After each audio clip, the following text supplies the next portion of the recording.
नमस्कार दोस्तों, यूपी की चुनावी यात्रा के क्रम में अभी मैं हूं सुल्तानपुर में। सुल्तानपुर, अमेठी और रायबरेली जो देश की दो वीवीआईपी सीटें हैं, लोकसभा सीटें, अमेठी और रायबरेली उससे सटा हुआ जिला है। सुल्तानपुर लोकसभा सीट की बात करें तो उस मायने में भी वीवीआईपी सीट है कि आज यहां से मेनका गांधी सांसद हैं, 2019 में जीती। उसके पहले वरुण गांधी यहां से सांसद थे। और सुल्तानपुर का राजनीतिक इतिहास कई मायनों में अमेठी और रायबरेली से जुड़ा हुआ है। और सुल्तानपुर के जिले की विधानसभा सीटों की बात करें तो 5 में से 4 सीटों पर बीजेपी का कब्जा है। स्थितियां यहां बदली 2017 के बाद। लेकिन आज सुल्तानपुर में हालात क्या है, माहौल क्या है, चुनावी सरगर्मी बढ़ने लगी है। सुल्तानपुर से सटे रायबरेली और अमेठी में राहुल गांधी और प्रियंका गांधी की मौजूदगी बीते 2 दिनों में। अखिलेश यादव रायबरेली में लगातार थे 2 दिन पहले तक। और इस सरगर्मी को अगर हम पीछे जाकर देखें तो 2017 में ऐसा कहा जाता है, जो मुझे जानकारी मिली, कि अखिलेश यादव ने चुनावी यात्रा की शुरुआत सुल्तानपुर से की। सही है शायद, हाँ, सुल्तानपुर से की। और मैं अभी हूँ अपनी कार में और मेरे साथ 3 पीछे खास मेहमान हैं। शीतल प्रताप सिंह जो सत्य हिंदी के संस्थापक संपादक हैं, राज खन्ना साहब जो 40 से ज़्यादा सालों तक पत्रकारिता में हैं, जनसत्ता से जुड़े हैं, और कमल नयन पांडे जी हैं जो साहित्यकार भी हैं, लेखक भी हैं, बुद्धिजीवी हैं, और युग तेवर एक पत्रिका है उसके संपादक हैं। सही कहा मैंने? जी, ठीक। इन तीनों से खास तौर से मैंने आग्रह किया कि चलते हुए सुल्तानपुर में थोड़ी बात करें, और अभी हम किसी पार्क में भी उतरेंगे ताकि इत्मीनान से बात हो सके। पीछे का माइक शीतल जी के हाथ में है। शीतल जी दशकों से पत्रकारिता में है, इंडिया टुडे में रहे, चौथी दुनिया में रहे, कई अखबारों से रिश्ता रहा, लेकिन अभी सत्य हिंदी जो डिजिटल प्लेटफॉर्म है उसके संस्थापक संपादक तो हैं ही। खास बात यह कि सुल्तानपुर के रहने वाले हैं, यहाँ से 40 किलोमीटर दूर उनका गाँव भी है। तो अब आप ही से शुरू करते हैं शीतल जी। जी। सुल्तानपुर, माहौल, चुनाव, योगी की बातें, रैलियां, प्रधानमंत्री के भाषण और यहाँ उसका असर, तो कहाँ से शुरुआत करें सुल्तानपुर के बारे में? देखिए, सुल्तानपुर ऐसा था जब मैं बचपन में और उसके बाद युवा हुआ और यहाँ एक तरह से हस्तक्षेप करना शुरू किया जीवन में। आप जानते हैं कि पढ़ाई लिखाई के दौर में आदमी कभी कभी छात्र आंदोलनों वगैरह में होता है, कुछ राजनीतिक रुचियाँ होती हैं। फिर मैं पत्रकारिता में आया तो उस दौरान यहाँ चूँकि इसी ज़िले में अमेठी आता था, जहाँ जिस लोकसभा सीट से प्रधानमंत्री चुने जाते थे, या उस परिवार का कोई ऐसा आदमी होता था जो प्रधानमंत्री के कद का होता था, जैसे संजय गांधी थे, उनकी मृत्यु हुई, लेकिन वो ऑल पावरफुल थे और उनके बारे में तो क्या क्या कहा जाता था। तो यहाँ एक अलग तरह का वातावरण था कि सीधे प्रधानमंत्री की सीट और सुल्तानपुर का रिश्ता होता था। यहाँ जो जिलाधिकारी होते थे, यहाँ जो सुपरिंटेंडेंट पुलिस होते थे, वो सब बहुत ही हाई प्रोफाइल हो जाते थे, और उनमें से तमाम लोग बड़े बड़े नाम बने बाद में, इसी कारण से, इसी रिश्ते की वजह से।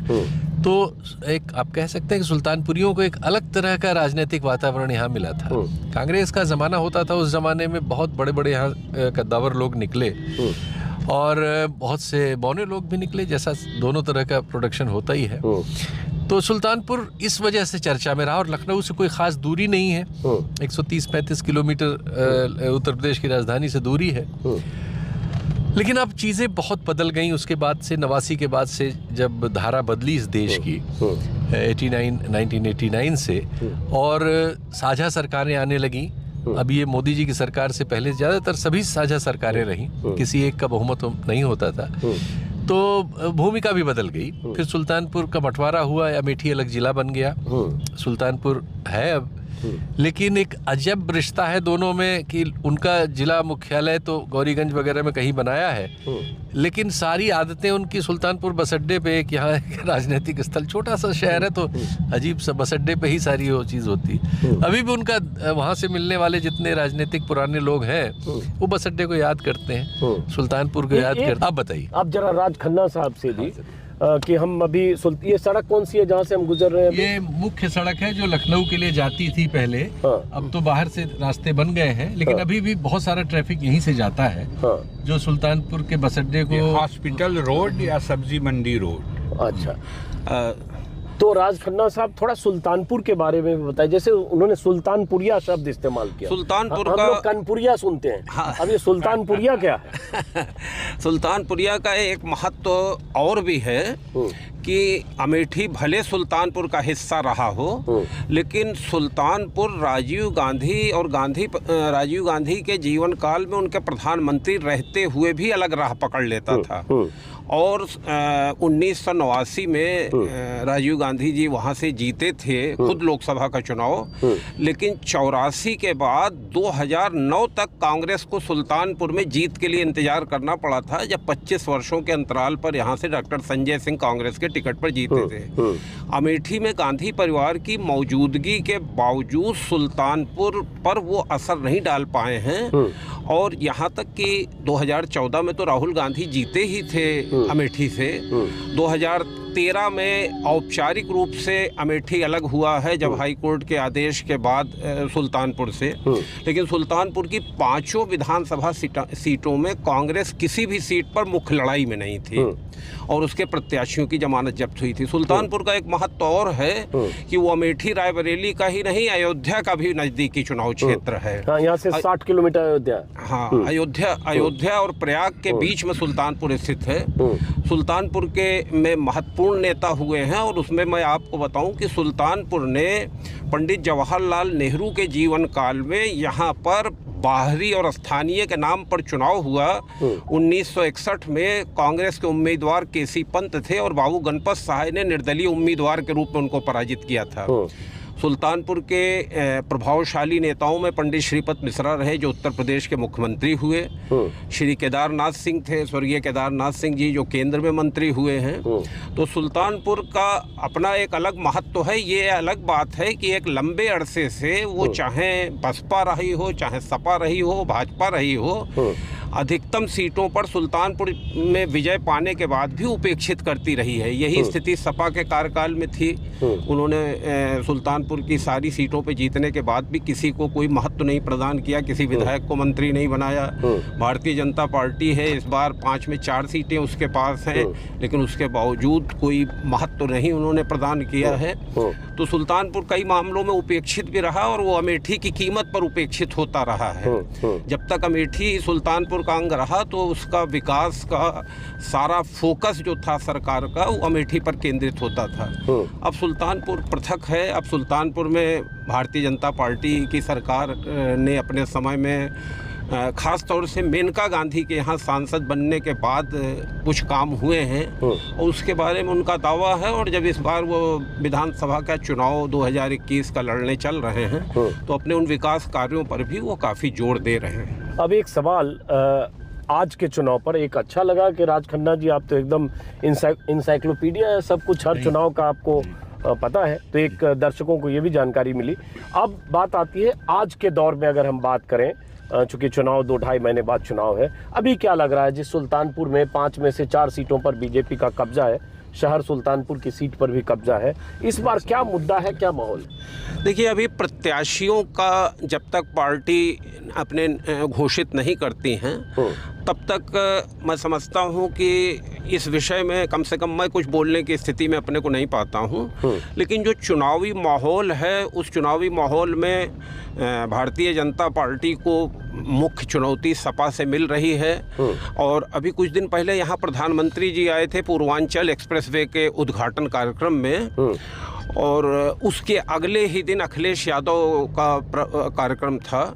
काफ़ी देर से वो देर रात में आए, लेकिन अच्छी खासी भीड़ उस समय भी मौजूद थी। तो जो गैर भाजपाई मतदाता है उसको ये अनुभव होता है कि सपा ही मुख्य संघर्ष में है।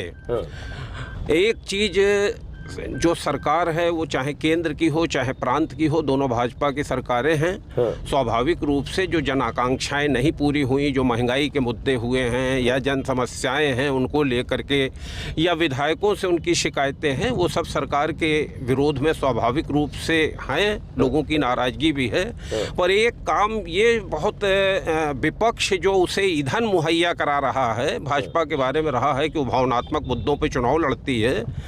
तो विपक्ष उसको वो ईंधन मुहैया करा रहा है। जैसे अखिलेश यादव जी ने जिन्ना का जिक्र कर दिया, जबकि जिन मतदाताओं को वो इंगित संबोधित कर रहे थे वो उनके साथ माना जाता है कि वो बिल्कुल मजबूती के साथ हैं। और इसी के साथ साथ अभी 2 दिन पहले राहुल गांधी अमेठी आए।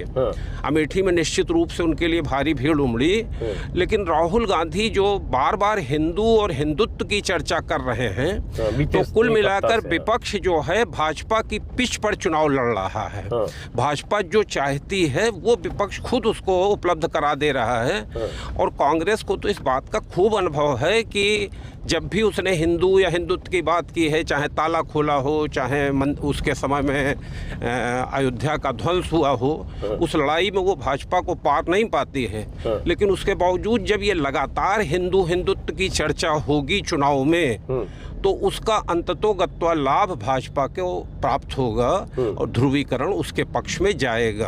अब इनसे बात करने से पहले शीतल जी एक सवाल होगा, क्योंकि बात ध्रुवीकरण पर आ गई और चुनाव हो यूपी में और ध्रुवीकरण की बात ना हो।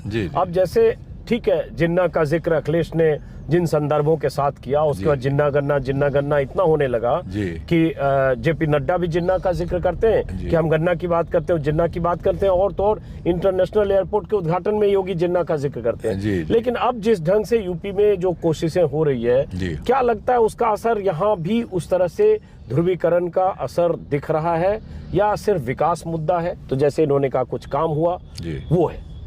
देखिए, भारतीय जनता पार्टी ने इस बारे में सफलता लगातार पाई है कि वो चुनावों में ध्रुवीकरण करके, उसके पहले उसका जो जनसंघ के रूप में रूप था वो भी ये करता रहा था कि वो सामुदायिक ध्रुवीकरण के आधार पर, सही रहे पार्क के लिए, सामुदायिक ध्रुवीकरण के आधार पर उनको चुनावी सफलता मिलने में आसानी होती है। और ये बहुत सरल तरीका है राजनीति का। ये जिस दिन मतदान हो रहा होता है उस दिन भी उसको खेल लिया जाता है। अब तो चूंकि ये नई तकनीक आ गई कि व्हाट्सएप वगैरह किए जा सकते हैं, तो पुराने नए क्लिप्स लगा के भेज दिए जाते हैं। और चूंकि आजकल ये भी है, डाटा भी मिल जाता है कि किस समुदाय के कितने लोग कहाँ रहते हैं, कौन सा नंबर किस समुदाय का है, तो उस पर भेज दिया जाता है कि साहब देखिए मुसलमानों की इतनी ज़्यादा लाइनें लग गई और हिंदू घर में बैठा है, तो पता चला उसी दिन ध्रुवीकरण हो जाता है। तो भारतीय जनता पार्टी को इससे रोकना असंभव है, और इसलिए भी कि जब इससे उनको लगातार सफलताएं मिल रही हैं तो वो इस पिच को क्यों छोड़ेंगे। और ये बहुत सरल है, ये उन सारी चीज़ों को छुपा लेती है जो दूसरे, जैसे महंगाई इतनी चरम है जो कभी इतिहास में इतनी नहीं रही, सारी चीज़ों की एक साथ नहीं रही, कभी कभी एक जिन्स की हो जाती थी, कभी प्याज महंगा, कभी टमाटर महंगा, कभी दाल महंगी, लेकिन अब सारी चीज़ें ही बहुत महंगी और पेट्रोलियम पदार्थ तो दुगने से ज़्यादा महंगे। लेकिन उसको भी भावनात्मक सवाल पर ढका जा सकता है, ये बीजेपी जानती है और करती रही। लेकिन सवाल ये उठता है, नहीं, मैं दूसरी बात कर रहा हूँ। लेकिन एक चीज़ उत्तर प्रदेश में एक चुनौती के तौर पर रही है, क्योंकि हमारे समाज में जातिवादी जो संगठन है और जाति के आधार पर एक नेचुरल आबादी में अपनी अपनी एक तरह से कहें मिलजुमला रहने की आदत है, वो कई बार भावनात्मक मुद्दों में उनसे ज़्यादा प्रभावी होती है। और बीजेपी इसको भी इस्तेमाल करने में पिछले चुनाव में तो कम से कम सफल थी, 17 में भी और 19 में भी। लेकिन शायद जिन कारणों से वो पिछले चुनाव में सफल थी, वही कारण इस चुनाव में मुझे ऐसा लगता है कि उल्टे उसके सामने खड़े हुए हैं। और अखिलेश ने भी वही रास्ता चुना है जो बीजेपी ने, जिसका प्रयोग बीजेपी ने करके सीधे ना जी उस रोड पे, जिसका प्रयोग बीजेपी ने करके उनको हराया था। उन्होंने भी जो छोटे छोटे सामुदायिक संगठन हैं, उनके नेता हैं, उनको अपने साथ जोड़ा है और वो इस चुनाव को अगड़ा बनाम पिछड़ा बनाने की लाइन पे चल रहे हैं। ये मुझे ऐसा लग रहा है कि ये उस दिशा में कुछ डेवलपमेंट हो भी रहा है। लेकिन ये बिल्कुल सही है कि जब तक टिकट नहीं डिसाइड हो जाते, और टिकट डिसाइड होने के बाद थोड़ा सा ज़्यादा क्लियर सिचुएशन हो जाती है। अभी इतना क्लियर ज़रूर हो गया है अब इस समय तक कि चुनाव 2 लोगों में आमने सामने है, और बाकी जितने भी लोग हैं वो कोई ऐसी भूमिका नहीं निभा पाएंगे जिसके लिए वो जाने जाते हैं। एक और तो सवाल आमने है। सामने का एक चुनाव और सवाल है, होने जा उसके रहा बाद उनके पास जाऊंगा। जी, जी। जो आपने कहा ना टिकट डिस्ट्रीब्यूशन, इन्होंने भी कहा, जी, जी, खन्ना साहब ने भी। जी, जी। लेकिन जैसे आज मैं सुल्तानपुर के एक पार्क में गया था, जो यहाँ का जी। पर्यावरण पार्क है। जी। 40-50 लोग मॉर्निंग वॉक करने वाले मिले, हालांकि उसमें ज्यादातर कारोबारी थे। जी। शुक्ला जी थे, शर्मा जी थे, त्रिपाठी जी थे, जायसवाल जी थे, और जी, जो भी थे, जी। कारोबारी लोग थे। लेकिन उसमें कहे तो मतलब 30-40 लोगों में से यही एक दो को छोड़कर, यही पार्क हमारे पार्क उतरेंगे, जी, जी, जी। एक दो को छोड़ दें, 2-3 लोग, संजोग भी हो सकता है कि मैं ऐसे ग्रुप में गया, हाँ, हाँ। एक दो को छोड़ दें, हाँ। तो सबके सब एकदम पक्के वाले योगी मोदी समर्थक थे, और उनके लिए कोई और मुद्दा था ही नहीं। मतलब जी। वो कैंडिडेचर की भी बात नहीं कर रहे थे, वो हमारे लिए काफी है जी। कि योगी और मोदी अवतारी हैं, महादेव की तरह जी। है, फला है, भगवान की तरह जी। है, जहां जो भी उम्मीदवार होगा हम सिर्फ देखेंगे, वोट देंगे। जी। तो क्या ये एक जो छवि गढ़ी गई है, जी। और ये जो उसके पीछे ये महादेव दर्शन करने पीएम का जाना, जी, या जी। काशी मथुरा का जिक्र, काशी अयोध्या के बाद मथुरा का जिक्र करना, जी। ये जो हिंदुत्व के उभार के नाम पर जो प्रतीक इस तरह से किए जा रहे जी। हैं, उसका फायदा बीजेपी को सुल्तानपुर इलाके में भी वैसे ही होगा क्या? क्योंकि 5 में से 4 सीटें, थोड़ा अगर स्थानीय भी हम समझने की कोशिश करें। मैं इसमें आपसे ये कहूँगा कि मुझे ये शंका है, और शायद ये सच हो, हाँ। कि वो सारे लोगों का अगर आप जाति नाम भी जान रहे होते तो आप ये जरूर पाते कि वो सब के सब या तो सवर्ण रहे होंगे या उनका बहुमत सवर्ण रहा होगा। हमारे यहाँ समाज में इस तरह का विभाजन बहुत स्पष्ट है। आप जब किसी ओबीसी गांव में जाएंगे, ऐसी आबादी में जाएंगे, ऐसी चाय की दुकान पे जिस पे ओबीसी समुदाय बैठा होगा, तो आप उसमें पाएंगे कि उसमें दूसरी धारा बह रही है। लेकिन अगर आप किसी ऐसी दुकान में जाएंगे जिसमें या तो वो सवर्ण की हो, या वहाँ 2-3 प्रभावशाली सवर्ण बैठे हों, या वहाँ सारे सवर्ण बैठे हों, तो वहाँ आप एक ही बिल्कुल पाएंगे कि बीजेपी बहुत ताकतवर है। ये कंफ्यूजन बहुत है। और ये देखिए, और जहाँ तक प्रत्याशी वाली बात थी वो फिर रह गई थी। प्रत्याशी का असर एक बार अभी और इसलिए भी होगा कि बीजेपी ने घोषणा की है कि वो 150 से ज्यादा लोगों के टिकट बदलेगी। ये 150 लोग, चूंकि अब चुनाव लड़ना साधारण लोगों का काम नहीं रहा, ये सब समाज में आर्थिक और सामाजिक रूप से प्रभावशाली लोग होते हैं, या गुंडे बदमाश होते हैं। ये सब लोग, गुंडे बदमाशी में पैसा भी जुड़ा हुआ है, तो ये सब लोग प्रभावशाली लोग होते हैं और राजनीति में किसी न किसी रूप में रहना चाहते हैं, क्योंकि राजनीति इनको संरक्षण इनके कामों के लिए देती है, गलत या सही। तो अभी जब ये 150-160 लोगों के टिकट अगर बदलेंगे, ये सारे लोग खाली हो जाएंगे, पहले भागेंगे सपा में टिकट लेने, क्योंकि सपा ऑलरेडी उसके पास संगठन भी है, उसने बहुत सारे लोगों से समझौते भी कर लिए हैं। उसके लिए एकाएक इतने लोगों को पचा पाना संभव नहीं है। जरूर इनमें से कुछ लोगों को वो जो पहले से बात कर रहे होंगे वो समायोजित करेगी, लेकिन करीब 90-95% लोग खाली रह जाएंगे। तब उनकी दूसरी भगदड़ होगी बसपा में।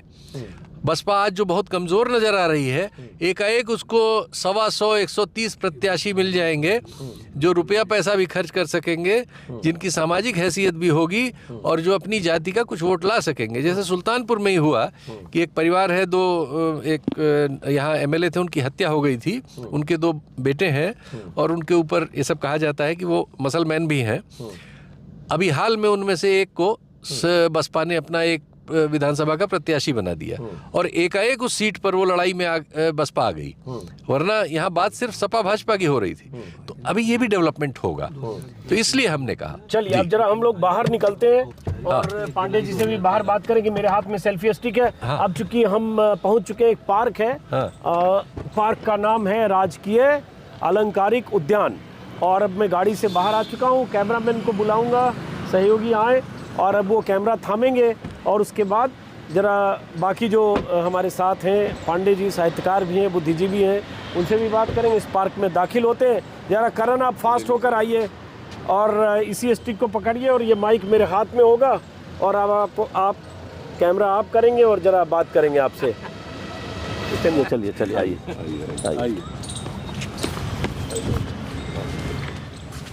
हाँ, तो अब हम आ गए हैं पार्क में, राजकीय अलंकारिक उद्यान। इन दोनों से तो गाड़ी में बात हो गई, अब आपसे बात, अब यहाँ सुल्तानपुर के बारे में तो बताया, और अपना जो भी राजनीतिक समीकरण है, जो मायने है वो बताया। आप कैसे देखते हो चुनाव को इस बार? ये हम पकड़ सकते हैं, आपकी मदद करेंगे। इसके पहले जो है, जो सुल्तानपुर अमेठी, या ये कहा जाए कि हम ले लेते हैं कि अविभाजित सुल्तानपुर जो था, उस समय भी सुल्तानपुर के समाज में और अमेठी के समाज में सामाजिक तौर पर भी अंतर था, राजनैतिक चेतना के तौर पर भी अंतर था। अमेठी की जो भौगोलिक परिसीमन है उसमें राजा और प्रजा का जो कॉन्सेप्ट था वो आज़ादी के पहले भी था, आज़ादी के बाद भी जो रणंजय सिंह जी की परंपरा रही है, आज संजय सिंह हैं, वो दबदबा आज है। अब वो पहले की तरह नहीं, ये अलग बात है, लेकिन सुल्तानपुर का समाज ये कभी भी राजा और प्रजा की परिस्थिति में नहीं रहा है, क्योंकि अमेठी के राजा का एक बड़ा राज्य उनका था छोटे शहरों के दृष्टि में।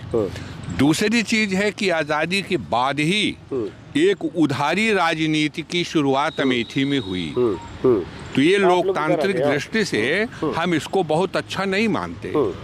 जब आज़ादी की लड़ाई यहाँ पर हुई तो बाबा रामलाल सारी रियासतों से ज़मींदारों से लड़ाई करते हैं, अमेठी में कोई किसान आंदोलन नहीं होता, और उसी से बाबा रामलाल से मिलने पयागीपुर सुल्तानपुर से लगा है। पंडित जवाहरलाल नेहरू भी आए, उन्होंने बुलाया भी इलाहाबाद, और व्यक्तिगत तौर पर उन पर लिखा भी उन्होंने बाबा रामलाल पर। तो दोनों समाज में फ़र्क है। तो समाज आज की जी हाँ, अब समाज में फ़र्क है, और रियासतों का इतिहास अमेठी हो चाहे तिलोई में भी तो है, राजघराना तिलोई में भी जो हाँ सब है। तो वो जब भी आप अमेठी और इस इलाके की बात करेंगे तो एक राजसी, संजय सिंह, इन सब की छवि, मयंकेश्वर सिंह नाम है शायद जो वहाँ के, ये सब छवियाँ आती है राजघराने की, ठाकुरों की और ठकुरैती की। लेकिन अब जरा आप हालांकि यूपी में देखें तो योगी आदित्यनाथ हैं, लेकिन वहाँ भी थोड़ा ठकुरैती की बात कहते हैं लोग, हैं, और ठाकुरों के प्रति या ठाकुरों का विशेष, शीतल जी मुंडी पहले हिला रहे हैं, वो बहुत लोग आरोप लगाते हैं कि यूपी में भी ये ठकुरौती चलती है कि नहीं? नहीं, बिल्कुल है, इसमें कोई शक नहीं। समाज में है, सामंतवाद अभी अवशेष नहीं है, रियलिटी में भी विद्यमान है। तो और जातियां हैं हमारे यहाँ, तो बिल्कुल है, और बहुत हद तक है। बहुत सारी ऐसी चीज़ें जो नहीं होनी चाहिए और जिनके खिलाफ आज़ादी के पहले भी, आज़ादी के बाद भी तमाम संघर्ष होते रहे हैं।